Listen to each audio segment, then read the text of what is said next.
I noticed something when I saw this. This is at the Paris Louvre, and I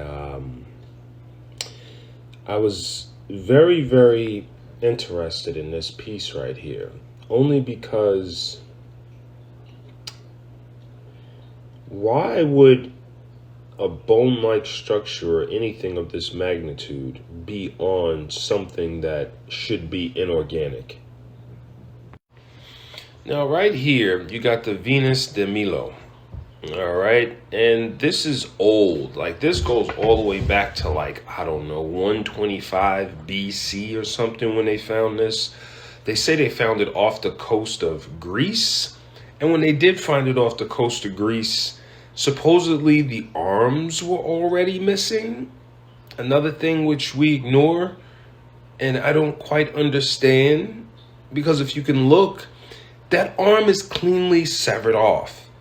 It didn't erode off. And it's made out of Peruvian marble, as you can see here.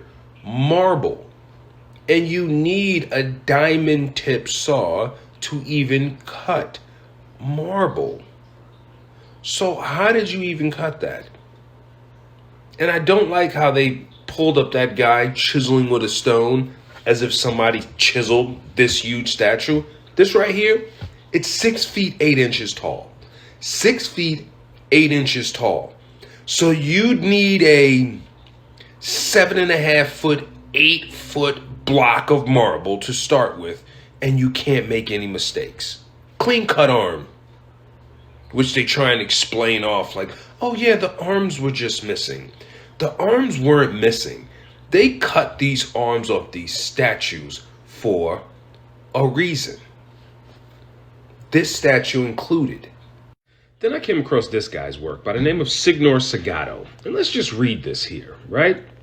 At the time acquired, the means of petrifying animals so perfectly as at present, and petrify and petrification, he warns that he uses them in a new literary sense in duration resembling and approaching that of stone, not a petrification in the scientific sense.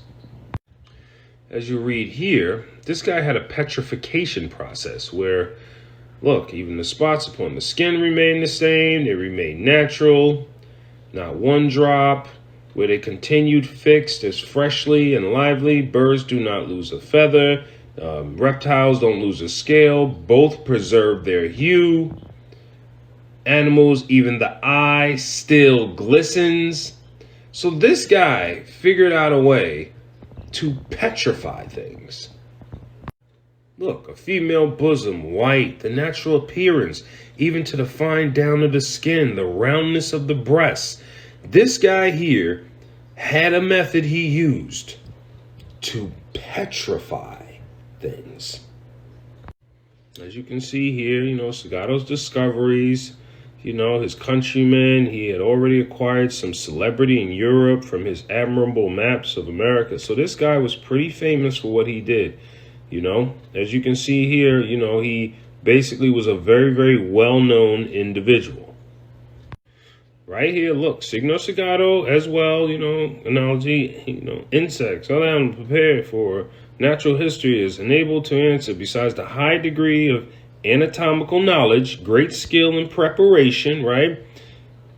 Which bodies and parts of animals are preserved, maintaining their natural color and exhibiting peculiar appearances incident to certain pathological conditions. Look, besides, they acquire a hardness which may be called stony. Look, and they resist corrosion of the air, of humidity, and of worms, right? This guy was petrifying cadavers or bodies, and once he petrified them, they remained that way. They didn't decay any further, air didn't affect them, and water didn't affect them. He was petrifying them. These are the breasts. Look at that. Resulted in petrification. Somehow he successfully replaced the organic tissue with mineral while preserving the original color, shape, texture, even the cellular structure of the original material. Look at those titties. You wouldn't think that was a petrified cadaver. You would think that was stone, marble, wouldn't you?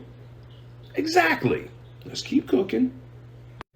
He also petrified a kidney. This is a petrified dead person. Look at the eye. Look at everything on there, right? This is the condition he got out of a dead person that petrified and just stayed like this forever. And that got me thinking. If he could petrify this dead individual and have them like that forever, then couldn't you just do it to a live person and animate them in that fashion? Petrification, the process by which organic matter exposed to minerals over a long period is turned into a stony substance. He didn't need a long period. He was doing this instantly. And that brings me to these statues. Let's just take a look here. You got 1504, you got 1624, you got 1753, you got 1850. All right, let me tell you what you don't have. You don't have a diamond tip saw. To cut marble, you need a wet saw with a diamond tip blade for straight cuts or an angle grinder for curves or smaller cuts. Ensure always keep the blade wet to reduce dust and heat. Prepare the marble by measuring, marking, securely clamping it before all of these things, right? This equipment you do not have. So you have to ask yourself, without that equipment, how are you making these out of marble? You're looking at marble here. This isn't plaster. This is marble. Marble.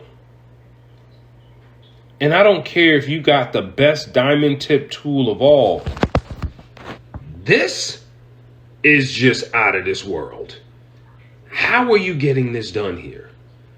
The only way this could possibly work is if these are actual people that are really petrified. Look, if not marvelous as it may seem, he had discovered a chemical process by which he could actually petrify in a very short time. Every animal cell is preserved permanently and with minute accuracy, its form and internal texture, and in a state of such stony hardness that it could be sawed into slabs and elegantly polished.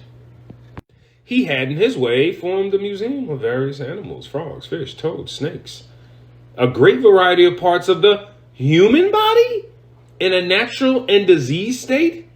In my presence, he threw the human liver, lungs, heart, and other parts thus petrified about the floor with perfect impunity and without the least injury being done to them. They were completely petrified. This extraordinary man must have inherited the magic shield of Perseus, that which the snaky tresses of the Gorgon Medusa's head enabled her to convert everything to stone. Now, check this story out.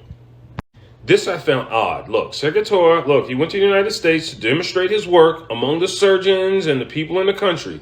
Segato was reluctant. Mott wrote that Segato's demands were too exorbitant to be complied with, right?